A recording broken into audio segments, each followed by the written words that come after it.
Bienvenidos nuevamente al curso de Derecho Mercantil. En esta sesión abordaremos la unidad 2 en nuestro tema 3. Vamos a ver respecto a la importancia de comercio. Vamos a ver en esta ocasión cómo es que vamos a desarrollarnos y vamos a tener esa relación como lo que habíamos visto en lo que es el derecho y cómo va a ir relacionándonos con nuestra vida cotidiana, pero más aún respecto a lo que es nuestra materia. En esta sesión número 3 vamos a ver los puntos que son los actos de comercio, cómo estos se tienen que ir relacionando con los aspectos mercantiles, así con lo que es el derecho mercantil, y cómo se tienen que ir derivando respecto a los actos que nosotros vayamos realizando, así como los aspectos que tienen que ver con la materia del derecho civil cuando estamos regulando en una materia de lo que es el derecho privado. Entonces, por lo tanto, vamos a ver cuáles son los objetivos particulares en esta unidad. En esta unidad vamos a ver que vamos a tener que identificar lo que es el comercio dentro de un estudio del derecho mercantil. Es decir, cómo se va a estar regulando, cómo nosotros lo vamos a abordar para que de una manera en específico, de una manera en concreto, tenga esta relación con nuestra carrera. En esta sesión nosotros vamos a ver cómo se ha dado el origen de lo que es el comercio, cómo se ha ido regulando, cómo ha sido su estructura, para que de una manera determinada llegue hasta nuestros días y tenga que regular esta sana convivencia entre los comerciantes y a su largo con lo que son las sociedades. Vamos a iniciar. Respecto a lo que es el comercio, nosotros tenemos que ir abordando cómo fue esto evolucionando y cómo se ha dado hasta nuestros días. Recordemos que antiguamente el hombre era nómada. ¿Qué quiere decir ello? Que cuando estamos hablando de que el hombre se iba de un lugar a otro con la finalidad de recolectar sus frutos, con la finalidad de recolectar, no tenía esa necesidad de realizar este intercambio. A lo que iba el hombre comúnmente era a satisfacer una necesidad primaria en ese momento, pero vemos que cuando va pasando el tiempo y que el hombre de este paso de que es nómada a que se vuelve sedentario, se empieza a agrupar en grupos en donde había hombres en donde se dedicaban a lo que es la caza de animales, mientras las mujeres se dedicaban a la recolección de semillas y frutos. Viendo esta distinción, se daban cuenta que los productos que ellos tenían, obviamente algunos de ellos sobraban y que requerían algunos otros productos o requerían los servicios de otra persona. Es ahí donde empieza a surgir lo que es el trueque, es ahí en donde empiezan a hacer ese intercambio de lo que son las mercancías respecto a los productos o en su caso en lo que es el servicio. Vamos a ver que en este paso, cuando estamos hablando de que el hombre se vuelve completamente sedentario, el hombre empieza lo que es la agricultura. También el hombre empieza lo que es la ganadería y por lo tanto ante esta producción de bienes y servicios el mismo hombre va haciendo que surja el comercio, que quizá en ese momento no era a través de una mercancía determinada sino a través de este intercambio. El hombre va realizando determinados aspectos, determinados actos que vaya a regular que realmente exista esa convivencia social. Posteriormente, cuando hablamos de este intercambio, es cuando nosotros estamos hablando de que este simple intercambio de mercancías que realiza el hombre se vuelve una manera formal en cuanto se hace a través de un intercambio ya de una manera específica que se convierte en dinero. Esto hace necesario que cuando vaya evolucionando el tiempo tenga que ser regulado a través de algunos aspectos concretos, tenga que ser regulado a través de lo que es el derecho, en este caso el derecho mercantil. ¿Por qué? Porque va a ser a través de la regulación que exista entre los particulares que se encuentren en el mismo estado, en la misma jerarquía, es decir, a través del mismo intercambio de sus mercancías, a través del intercambio de una prestación de un servicio. Por eso la importancia de esta regulación, de que el hombre se sienta en esa proporción, de que el hombre se sienta de que realmente está completamente dando este intercambio de una manera formal. Vamos a ver algunos otros antecedentes que se dan a través de este suceso de lo que es el comercio. Habíamos visto que el mismo hombre tiene que desarrollar este intercambio de lo que son las mercancías, que es una parte importante de lo que es el comercio. Si vemos que existe el intercambio, ¿cómo es que nosotros tenemos que desarrollar que realmente es de una manera mercantil? Aquí la importancia que se va a desarrollar es que este intercambio que se haga con un ánimo completamente de lucro, es decir, de obtener una ganancia. ¿Por qué? Porque no es lo mismo que yo intercambie un producto por otro, que en ese momento requiero la necesidad de un producto, de un servicio, a que yo realmente lo haga o realice una actividad o realice un intercambio de mercancías con un ánimo de ganar.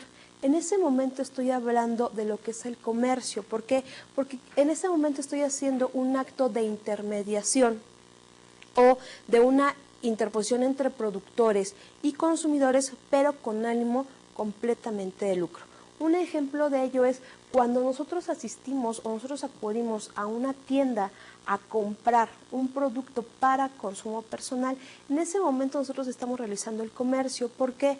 Porque en ese momento la persona, el comerciante a que a nosotros nos brinda el producto, está realizando esta actividad de intermediación. Es decir, en ese momento él nos brinda este producto con un ánimo de ganar. Vamos a ver. A través de esta evolución de lo que es el comercio, el objeto completamente del derecho mercantil va a ser esta relación comercial, lo que vamos a estudiar lo que es el comercio. ¿Cómo se da este comercio? A manera mercantil vamos a ver que la palabra de derecho mercantil proviene de una raíz latina que significa mercans. Esta mercans, que quiere decir mercancía u objeto de transacción, vamos a tener que va a ser la forma de cómo se va a transmitir o cómo se va a hacer este objeto de transacción de un producto por otro, que comúnmente nosotros denominamos ese producto final como dinero. Pero aquí lo importante es de que se tienen que satisfacer necesidades personales para que se llegue a un consumidor final. ¿Esto qué quiere decir? Cuando una persona ve la necesidad de otra, es cuando empieza a realizar un acto determinante u ofrecerle un producto determinado para que satisfaga lo que necesita dicha persona, y de esa manera obtiene una ganancia y estamos realizando ese ánimo de lucro, es decir, estamos haciendo una transacción de una mercancía. En cuanto a lo que son los antecedentes del derecho mercantil o lo que es los antecedentes de lo que es el comercio, vamos a remitirnos a algunos tiempos atrás, algunos lugares que en este momento vamos a ver lo que es la Edad Antigua. En lo que es la Edad Antigua, los sistemas jurídicos como lo que es Babilonia, Egipto, Grecia, Fenicia o Cartago, no existía completamente un derecho especial. ¿Por qué no existía? Porque no existía una regulación que se llevara a través de escritos, que se llevara de una manera autónoma. ¿Qué quiere decir ello? Que únicamente se iban a guiar a través de lo que es la costumbre, o comúnmente que vamos a denominar lo que es a manera consuetudinaria. Y por lo tanto, esos actos que se iban llevando con el tiempo quedaban plasmados, y de esa manera se iban guiando estas relaciones económicas o estas relaciones comerciales. ¿Esto qué quiere decir? Con el paso del tiempo, en estos pueblos se asienta este derecho de costumbre o este derecho consuetudinario para que a través de estos usos mercantiles se hiciera esa regulación. ¿Qué quiere decir? Que en un aspecto concreto, en un aspecto específico, que se necesitara regular alguna controversia o alguna situación que pasara entre los comerciantes, se regulara ya con algún antecedente que se había suscitado. En este caso lo vamos a conocer como lo que son las leyes Rodias. Estas leyes de Rodias va a ser toda esta recopilación de este conjunto de usos sobre en materia completamente de comercio marítimo. ¿Por qué? Porque estamos hablando que en una edad antigua los comerciantes completamente se trasladaban de un lugar a otro a través de los barcos, a través de sus tripulaciones, y de esa manera se acercaban a otros estados para poder hacer este intercambio de mercancías. Posteriormente vamos a hablar de una época importante para lo que es el comercio, como lo que es la Edad Media.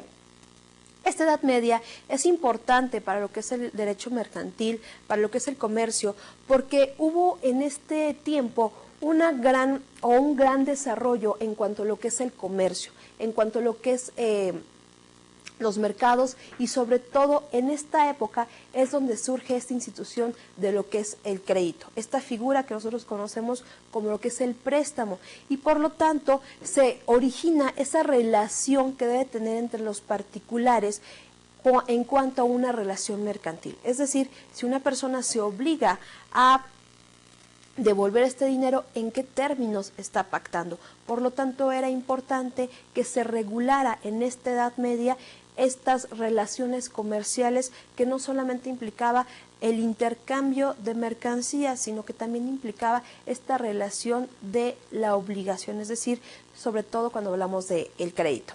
Por lo tanto, aquí es importante señalar que se encontraba completamente ligado a lo que son los gremios o lo que son corporaciones de mercaderes. ¿Qué quiere decir ello?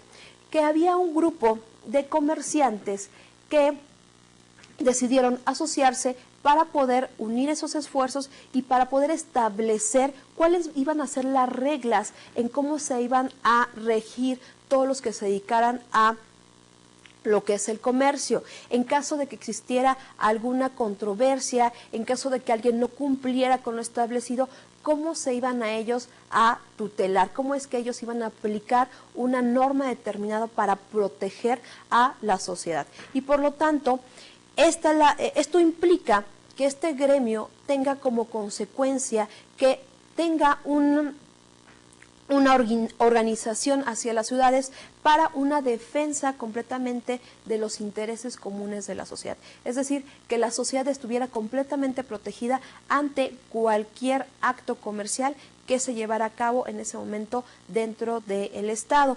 Por lo tanto, aquí una de las cosas importantes que sobresalen en la Edad Media es de que se encuentran por primera vez regidos por estatutos escritos, que esto va a ser como una fuente, o es una fuente del derecho. ¿Por qué? Porque aquí se establecen, se asientan de manera escrita todo lo que son las prácticas mercantiles, todo lo que son estas prácticas comerciales, que posteriormente sirven como antecedente en el caso de que se llegara a suscitar alguna situación parecida, se aplicara con base a algún antecedente ya escrito.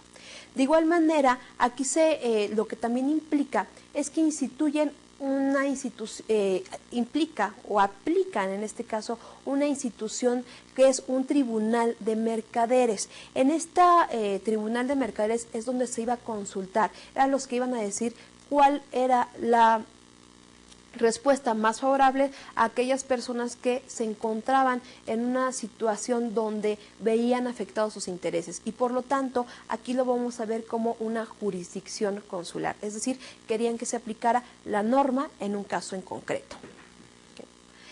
Posteriormente vamos a ir a lo que es el Código de Comercio de Napoleón, o lo que es la codificación del derecho mercantil. Esto se lleva a cabo a través de las ordenanzas francesas y españolas. Aquí se van a llevar a cabo dentro de lo que es España, Italia y Alemania. Esto se va a realizar a través de lo que es la promulgación del Código de Comercio francés, que comúnmente lo conocemos con el Código de Napoleón. Este Código de Napoleón fue instituido en 1807 y con esto da inicio a lo que es realmente la regulación de lo que es el derecho mercantil. Este ordenamiento es importante, ¿por qué? Porque sirve como antecedente o ese punto de partida para las demás regulaciones en aspecto comercial para los diferentes países, y por lo tanto aquí tiene un aspecto completamente objetivo. Desarrolla o señala que la naturaleza del derecho mercantil son todos los actos de comercio, y por lo tanto todo lo que implique un acto de comercio tenía que estar regulado a través del Código Napoleónico para que se regulara los intereses patrimoniales, los intereses de la sociedad, y no se cometiera un menoscabo hacia los demás. Posteriormente vamos a hablar de México. Aquí en México lo vamos a dividir en 3 etapas, lo que es antes de, o lo que es en el momento que está México a través de antes de la independencia, posteriormente de la independencia y lo que es México actual. Cuando estamos hablando de México en la Nueva España, se va a regular a través de un código. Este código va a ser regulado a través de lo que es el consulado en la Ciudad de México. ¿Por qué? Porque a través de ello se aplican las ordenanzas que venían a través de Burgos y de Sevilla. ¿Qué quiere decir? Cuando estamos hablando de lo que es el comercio, ellos veían que antiguamente o cuando llegaron a la Nueva España, ellos comerciaban a través de lo que era una moneda que ellos denominaban o se comercializaba a través de lo que es el cacao. Cuando llega la Nueva España, ellos rigen a través de lo que son las ordenanzas españolas y que en este caso son los de Burgos y Sevilla y señalan cómo se va a regular este derecho, cómo va a ser aplicable o quién es el que va a aplicar la norma en caso de que se suscite alguna controversia. Posteriormente, en 1604, fueron aprobadas las ordenanzas del Consulado de la Universidad de Mercaderes de la Nueva España. Esto fue completamente autorizado y aprobado por Felipe III, en el sentido que se aplicaran las normas con base al estudio de los mercaderes que ya estaban establecidos aquí en la Nueva España, con el estudio de cómo se llevan a cabo todo este proceso de comercio, cómo se llevaban a cabo los actos de comercio. Posteriormente, en 1795, se crean los consulados de Veracruz y Guadalajara, que son lugares importantes para la Nueva España, porque a través de ello entran lo que son las mercancías de otros lugares. Posteriormente, en 1841, para ser exactos el 15 de noviembre, se crean lo que son los tribunales mercantiles, instituciones completamente reguladoras de los actos de comercio, instituciones que aplican el derecho, instituciones que en un momento determinado, cuando se llevan a cabo situaciones contrarias a defender las instituciones del patrimonio, se va a aplicar, en este caso la norma, para hacer un punitivo a alguien que incumplió en un aspecto determinado. Posteriormente, después de la época independiente, en 1854 se promulga por primera vez el Código de Comercio Mexicano, que en este caso es conocido como el Código de Lares. Posteriormente, en 1883, se hace que el carácter o todo lo que tenga que ver con lo que es el derecho mercantil tenga un carácter federal. ¿Qué quiere decir? Que sea aplicable para toda la República Mexicana. ¿Por qué? Porque estamos hablando de actos mercantiles. Y posteriormente, el 1 de enero de 1890, entra en vigor el Código de Comercio, que este fue aprobado el 15 de septiembre de 1889 y que entra en vigor el 1 de enero de 1890, que es hasta hoy en día el que nos rige. En ese sentido, vamos a ver nosotros qué es un acto de comercio. Cuando estamos hablando de lo que son los actos de comercio, nosotros vamos a ver que en una materia doctrinaria no existe una definición específica de qué es un acto de comercio. En ese sentido, nosotros vamos a señalar que vamos a estudiar algunas formas de cómo pueden ser estudiadas o cómo pueden ser clasificados los actos de comercio. Vamos a estudiar tres aspectos importantes, que es la intermediación, la subjetividad y la objetividad, así como lo que es la enumeración de los actos de comercio. ¿Por qué? Porque a partir de ello, el artículo 75 del Código de Comercio nos va a establecer cuáles son los actos que hoy en día la ley reglamenta como completamente actos de un negocio mercantil. En primer lugar, vamos a ver que para señalar lo que es un acto de comercio va a venir respecto a lo que es la intermediación. ¿Qué es la intermediación? Lo vamos a conocer como el acto de comercio que se va a considerar cuando interviene una persona, pero esta persona tiene la calidad de comerciante. ¿Y qué quiere decir? Independientemente de los bienes, si tengan el carácter de comercio o no, aquí estamos hablando respecto a lo que es la persona. ¿Por qué? Porque la persona que interviene, la persona que está intermediando este acto de comercio completamente hace este fin o esta transacción con la finalidad de obtener una ganancia, es decir, obtener un lucro. Aquí vamos a poner un ejemplo. ¿Qué pasaría o cuál es la diferencia que una persona pueda vender un solo objeto a que una persona pueda vender el mismo objeto en una cantidad mucho mayor. Ejemplo de ello sería, ¿cuál sería la diferencia en que una persona pueda vender una silla a que una persona pueda vender 100 sillas? Estamos hablando que quizá la primera persona no está hablando de un ánimo de lucro, no quiere lucrar con esa venta, porque probablemente realiza esa gestión por una necesidad primaria, una necesidad que ocupa en ese momento. Mientras que en el segundo ejemplo vemos que la persona está hablando de comercializar completamente con un objeto determinado. Vender 100 sillas quiere decir que la persona se dedica habitualmente a esta relación o a este tipo de comercio. Por otro lado, vamos a ver lo que es la subjetividad y lo que es la objetividad. En este caso estamos hablando que la calificación de lo que es el acto de comercio va a estar directamente relacionado, independientemente que intervenga un comerciante, va a ser por el bien que interviene. ¿Esto qué quiere decir? Que el producto que se está vendiendo o el producto que se está otorgando es completamente comercial, independientemente de la persona que está realizando este acto. ¿Qué quiere decir? Independientemente si la persona es comerciante o no, es decir, que realmente lleva a cabo el comercio como una actividad profesional, aquí lo importante será el producto o el objeto que nosotros vamos a comerciar. En este caso podemos señalar como ejemplo de lo que es este acto de comercio, si estamos hablando, por ejemplo, una máquina o una maquinaria. ¿Qué pasa? Si nosotros señalamos que nosotros queremos vender una maquinaria, la maquinaria, por el hecho de que está realizando este uso para poder producir, estamos hablando que la maquinaria tiene un objeto completamente de comercio. Por lo tanto, aquí nos estamos dirigiendo hacia el producto y no hacia la persona que está realizando esta intermediación.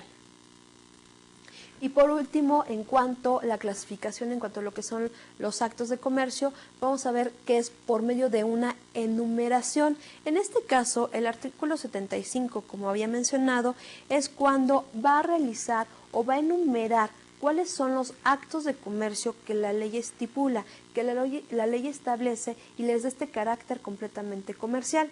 En primer lugar, nosotros vamos a ver todo aquello que va relacionado con los actos de compraventa y arrendamiento. ¿Por qué?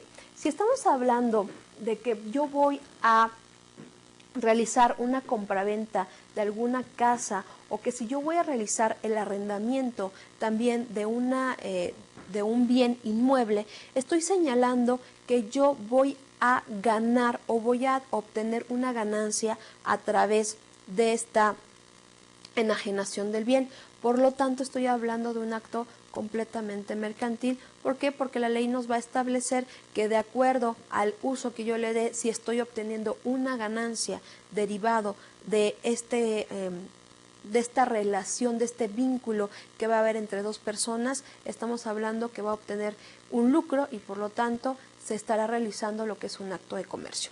Otra enumeración que nos van a realizar son los actos de compra y venta por el objeto. Cuando estamos hablando de compra y venta por el objeto es porque se dan relaciones entre lo que va a ser el comerciante y el objeto. ¿Qué quiere decir? Si yo realmente obtengo un lucro de un producto determinado, ¿qué quiere decir? Que estoy comercializando, estoy llevando a cabo un acto de comercio y por lo tanto se va a clasificar dentro de un acto de comercio.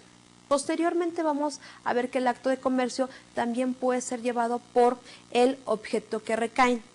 Ejemplo de ello es de que si yo realizo un contrato de compraventa de un producto que va a ser utilizado para poder comercializar, estamos hablando que es un contrato es un acto de comercio. Por otro lado, si el Estado adquiere productos para poderlos comercializar, también estamos hablando de que es un acto de comercio.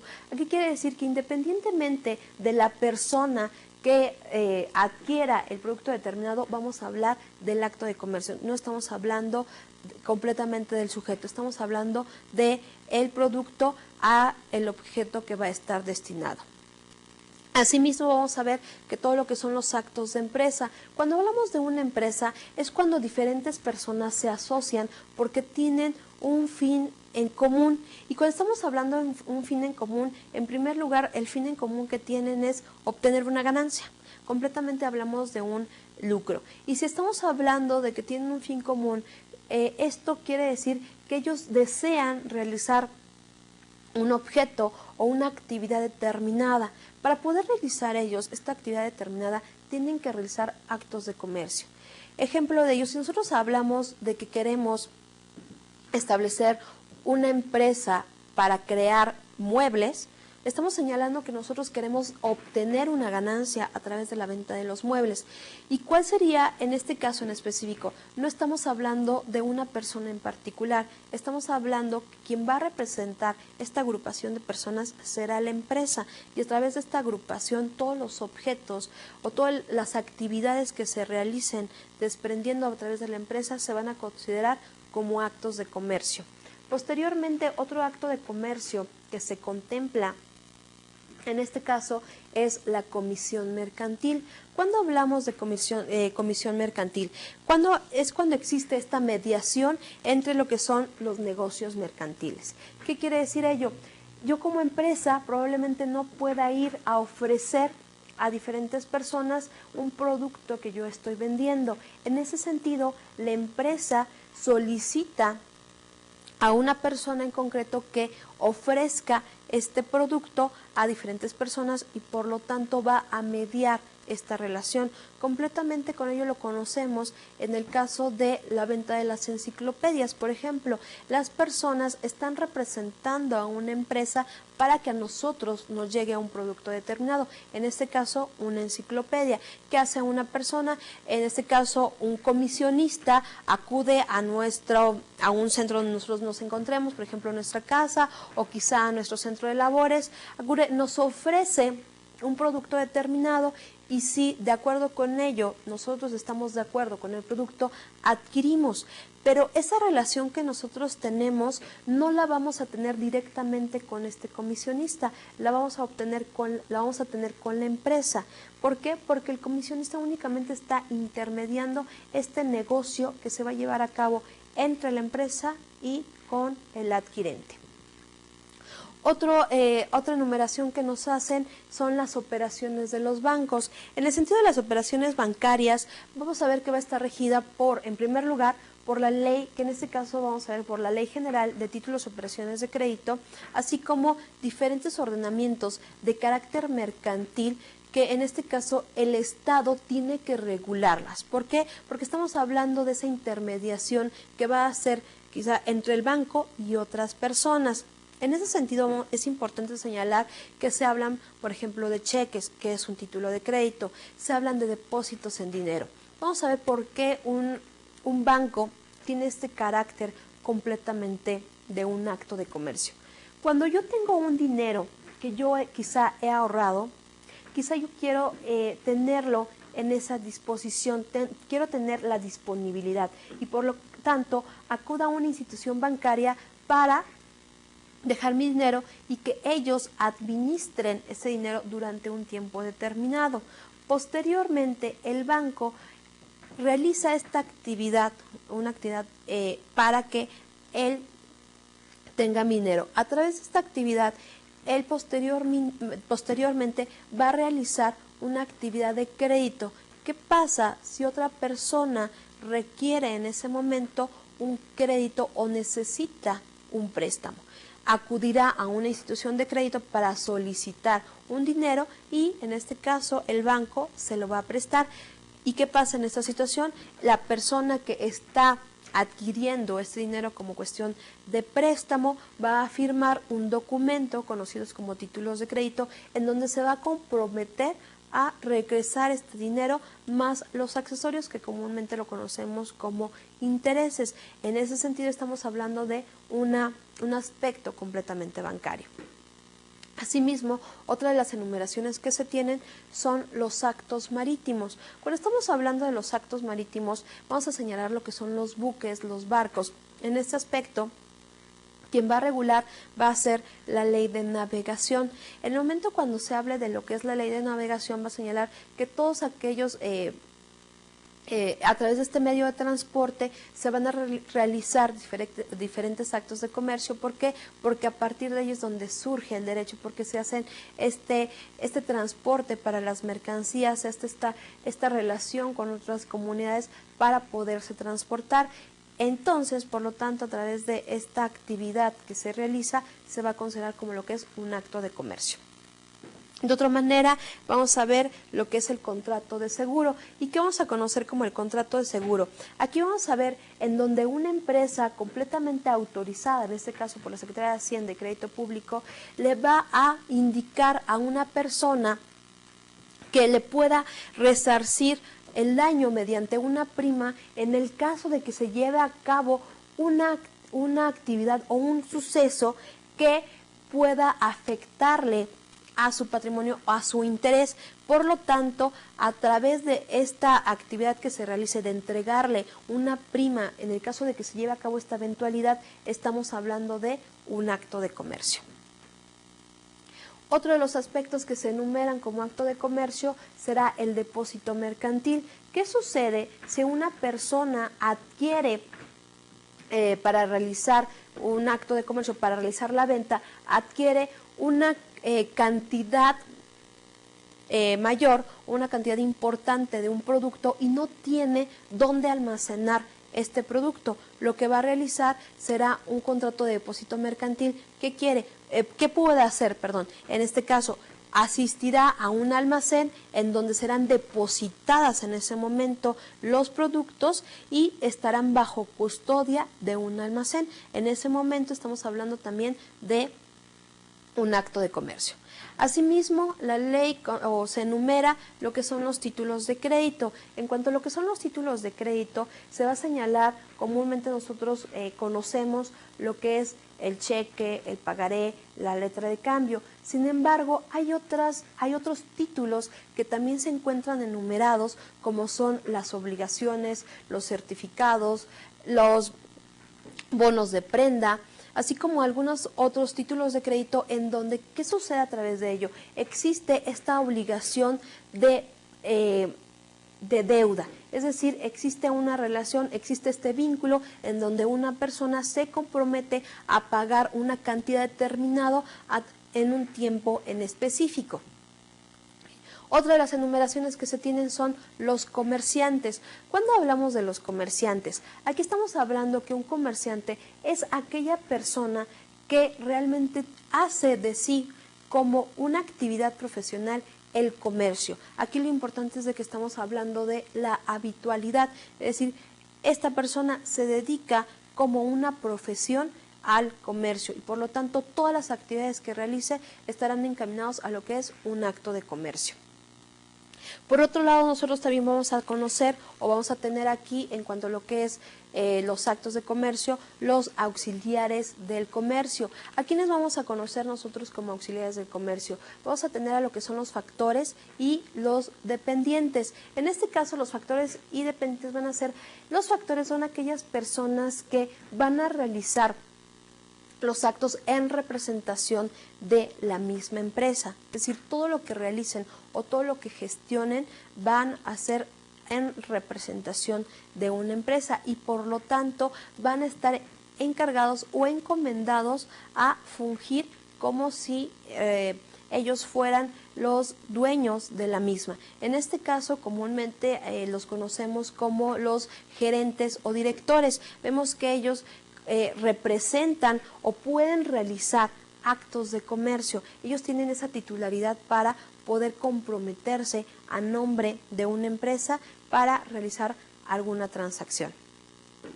Posteriormente vamos a ver lo que son los actos de agricultor y ganadero. Cuando estamos hablando de los actos de agricultor y ganadero, estamos señalando que personas determinadas se dedican o hacen de sí una actividad. En este caso estamos hablando de la tierra o de los animales. Cuando estamos hablando de que van a sembrar, van a cosechar o a cuidar los animales, estamos hablando que estos los van a hacer con un ánimo de lucro. ¿Por qué? Porque posteriormente lo que obtengan va a ser para su venta y posteriormente de ello se va a desprender una ganancia. Lo mismo pasa con los ganaderos. Los ganaderos lo que hacen es criar a los animales para que posteriormente puedan ir obteniendo sus crías, ir haciéndose de un ganado más grande y posteriormente con lo que obtengan se va a ir realizando esta actividad de comercio. Es decir, van a obtener una ganancia desprendida de esta actividad en ganadería. Posteriormente hablamos de lo que son los contratos de fianza. En cuanto a lo que son los contratos de fianza, vamos nosotros a señalar que son contratos de garantía. ¿Qué quiere decir ello? Que nosotros vamos a garantizar el cumplimiento de una obligación. Si existe un vínculo con una persona, es decir, entre un acreedor y un deudor, va a hacer que se tenga que garantizar el cumplimiento de esta obligación y por este caso el contrato de fianza se va a efectuar mediante la garantía de una persona, es decir, una persona va a establecer que va a garantizar una obligación determinada. Comúnmente se establece que debe ser una institución autorizada, en este caso por la Secretaría de Hacienda y Crédito Público, para que pueda otorgar esta garantía de lo que es la fianza. Posteriormente vamos a hablar de los actos constitutivos de la sociedad. Cuando hablamos de una sociedad, estamos hablando que para que pueda ser efectiva, para que pueda funcionar, se tienen que llevar a cabo determinados negocios mercantiles para que la empresa pueda funcionar. ¿Cuáles son ellos? Desde el momento en que los socios deciden agruparse y llevar a cabo una asamblea general de accionistas y ellos deciden cuál va a ser el objeto de la sociedad, cuál va a ser la duración de la sociedad o cómo es que ellos se van a administrar. Estamos hablando de lo que es un acto de comercio. Posteriormente, si ellos al momento de que deciden integrar una sociedad tendrán que hacer aportaciones sociales. ¿Y qué estamos hablando? De aportaciones económicas, aportaciones en especie o aportaciones en trabajo. Y al realizar ello tendrán que otorgar títulos que comprueben que las personas están otorgando este dinero o esta aportación hacia la sociedad, que las conocemos con el nombre de acciones. ¿Qué pasa en el sentido de que si la empresa necesita una inversión al capital, pero en este caso no va a ser con una aportación de los socios? Puede emitir lo que son las obligaciones y en este caso se realizarán las ventas y estamos también hablando de lo que son las obligaciones de negocios jurídicos. Estamos hablando de actos de comercio. Otro ejemplo es ¿qué pasa si la empresa decide expandirse? ¿Qué pasa si la sociedad decide fusionarse con otra? Es decir, unirse con otra empresa. Estamos hablando también de actos de comercio. ¿Qué sucede si la empresa decide realizar o crear nuevas sucursales, nuevas agencias? También se señalará que son actos de comercio. Entonces, en este aspecto, nosotros vamos a observar que existen diferentes enumeraciones, existen diferentes aspectos, cómo nosotros podemos clasificar o podemos identificar los actos de comercio, que no solamente van regidos en cuanto a lo que es el objeto o la persona que realiza este acto comercial, sino que más aún tiene que ser dirigido a el aspecto global o cómo lo relaciona o cómo lo enumera el artículo 75 del Código de Comercio. ¿Qué quiere decir? Que si en caso de que exista alguna duda respecto a la clasificación de los actos de comercio, podemos acudir directamente a la ley comercial, a la ley mercantil, en donde nos indicará si viene o no especificado como un acto comercial o como es un acto de comercio.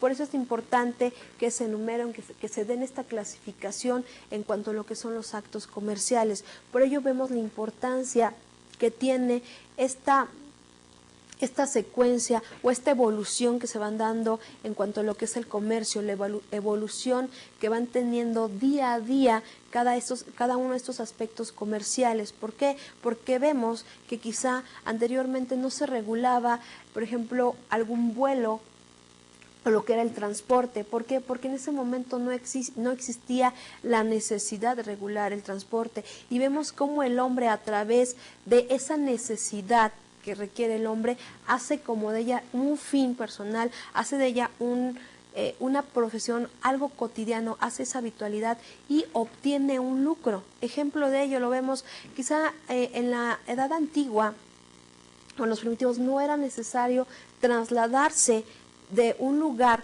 tan lejano hacia otro, y pasa con el tiempo que ya es necesario que tengamos que trasladarnos a grandes distancias, y se crean lo que son los transportes. Primeramente quizá fue con las carretas, posteriormente fue a través de lo que fue el caballo, posteriormente podemos hablar de lo que son las bicicletas, lo que es el vehículo, hasta hoy en día que estamos hablando del transporte aéreo, y vemos cómo cada uno de ellos, esta evolución que se va dando en el transporte, tiene que ser regulado. Y estamos hablando que algo en común que tienen cada uno de ellos es de que una necesidad que es del mismo hombre se convierte en algo necesario para el comerciante, y que por lo tanto puede lucrar a partir de ello, obtiene una ganancia a partir de lo que está realizando. Porque si estamos viendo de que si yo me quiero transportar de la Ciudad de México a Monterrey, necesito un transporte, y acudo a una agencia o acudo con una persona que se dedique a realizar esa transportación. Vemos que la persona que me va a ofrecer este medio de transportación se dedica a ello, y por lo tanto, si yo estoy hablando de esta transacción económica, él me va a ofrecer un servicio y por lo tanto yo voy a tenerle que pagar, y estamos hablando de dinero, estamos hablando de efectivo. En esta relación, en esta obligación que se da entre las partes, estamos señalando o estamos hablando de un acto de comercio, y vemos que de acuerdo al medio de transporte es como se va a regular. Pero en este caso en concreto hablamos que la forma que me está ofreciendo este servicio, estamos señalando que es un acto completamente mercantil. Estamos hablando de lo que es un negocio mercantil. Por lo tanto, nosotros vamos a ir indicando cuáles son los actos de comercio, cuáles son los actos mercantiles que son importantes para nuestra regulación. Vemos que en nuestra carrera comúnmente nosotros llevamos a cabo actos de comercio, nosotros realizamos negociaciones mercantiles y por lo tanto estamos involucrados con estos aspectos comerciales, estamos involucrados con lo que es el derecho mercantil. De ahí la importancia de esta relación, de ahí la importancia que tiene la legislación mercantil, la importancia de que este conjunto de normas en un aspecto completamente comercial se regule, para que la misma sociedad realmente regule este involucramiento, para ver cuáles son las necesidades primarias, para saber en qué momento estoy lucrando con un producto y en qué momento únicamente estoy hablando de satisfacer una necesidad. Esa es la importancia que tienen los actos comerciales o los actos de comercio en lo que es el derecho. Por lo tanto, esto sería todo. La próxima sesión vamos a nosotros a ver lo que es el artículo 75, vamos a enumerar completamente lo que nos establece el mismo artículo 75 y vamos a ver cuál es la importancia de lo que es el derecho mercantil en nuestra carrera y cómo nosotros lo vamos a ir llevando a cabo. Por mi parte eso es todo, espero que no hayan tenido alguna duda, y por lo tanto, si es el caso, recuerden que están las asesorías a través de lo que son los tutores que se encuentran en línea. Gracias.